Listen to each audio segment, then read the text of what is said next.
Driver আসলে বেঁচে গেল, বাকিরা নিহত হলো। এই জায়গাটা আসলে কিভাবে হয়েছে বিষয়টা? ড্রাইভারের বিষয়টা আপনারা সকলেই ভিডিওতে দেখেছেন। উনিও একটা স্টেটমেন্ট দিয়েছেন। উনি হুম, হুম। আসলে নিজেই জানতেন না যে কি হয়েছে, কিন্তু এটা নিয়ে তদন্ত চলছে। বাংলাদেশ গভর্নমেন্ট কর্তৃক ওমান দূতাবাস হয়তোবা এই বিষয়ে তদন্ত করছে, এবং বিশেষ করে ওমানের যে পুলিশ, ওমান আরপি, আহ, ওনারা এই ধরনের, ওইখানে যদি কোনো ধরনের সমস্যা থেকে থাকে, হুম, হুম। আহ, ওমান রয়্যাল পুলিশ এটা বের করবে। এবং এবং আমরা যদি একটু বলে রাখি যে ৮ জন মারা গেল। উনারা কোন পেশায় যুক্ত ছিলেন ওখানে? প্রবাসী বা শ্রমিক, বা ওনারা কি করতেন, কি কাজ করতেন? আপনি কতটুকু জানেন এই জায়গাটা থেকে?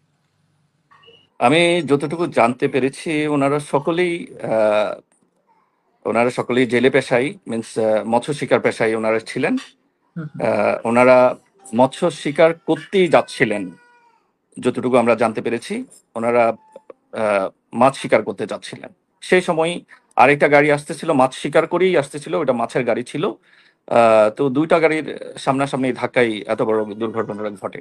তার মানে আমরা একটু দর্শককে পরিষ্কার করছি, সেটা হচ্ছে আমরা যদি আরেকটু বলে রাখি, অর্থাৎ উনারা যাচ্ছিলেন মাছ শিকার করার জন্য, এবং আরেকটা গাড়ি আসছিল মাছ শিকার করে, এবং যে গাড়ি আসছিল মাছ শিকার করে ওটার সাথে ওনাদের ধাক্কা হয়।